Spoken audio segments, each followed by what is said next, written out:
ପାଳଙ୍ଗ ରୁଟି କରିବା ପାଇଁ ଏଠି ମୁଁ ଗୋଟେ ବିଡ଼ା ପାଳଙ୍ଗ ଶାଗକୁ ଭଲ ଭାବରେ ଧୋଇ ନେଇଛି।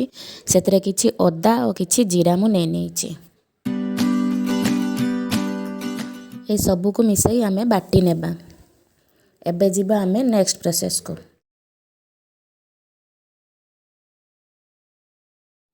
ଏଠି ମୁଁ ଅଟା ନେଇଛି ଓ ସ୍ୱାଦ ଅନୁଯାୟୀ ଏଠି ଲୁଣ ଦେଇ ମୁଁ ଅଟାକୁ ଭଲ ଭାବରେ ଗୋଳେଇ ଦେବି।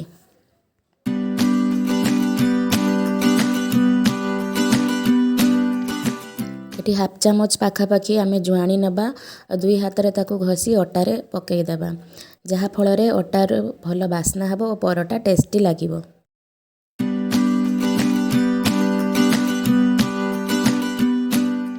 ଏବେ ଆମେ ବାଟି ରଖିଥିବା ପାଳଙ୍ଗ ଶାଗର ମିଶ୍ରଣକୁ এই ଅଟାରେ ଢାଳି ଚକଟି ନେବା।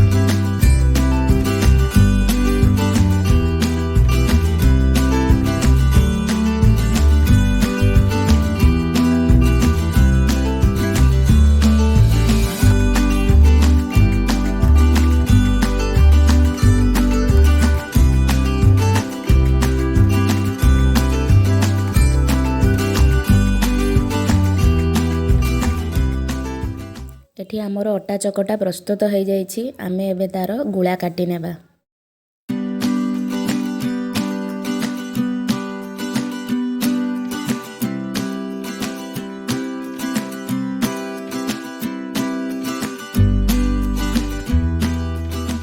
କିଛି ଶୁଖିଲା ଅଟା ନେବା ରୁଟି ବେଲିବା ପାଇଁ। ଏଠି ଆମେ ରୁଟିକୁ ବେଲି ନେବା।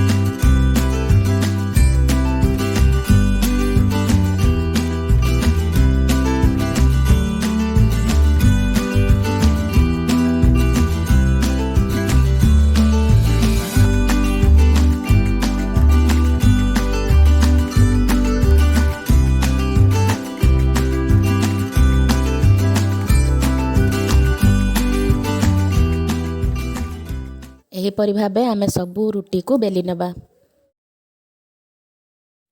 ଏବେ ତାୱା ଗରମ କରିବା ଓ 2 ପଟ ଲାଲି ହେବା ଯାଏଁ ରୁଟି ଆମେ ସେକିବା।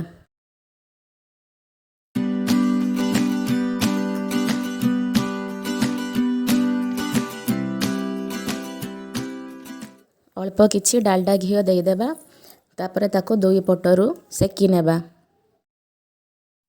ଏହିପରି ଭାବରେ ଆମେ ସବୁ ରୁଟି ତକକୁ ବନେଇ ନେବା।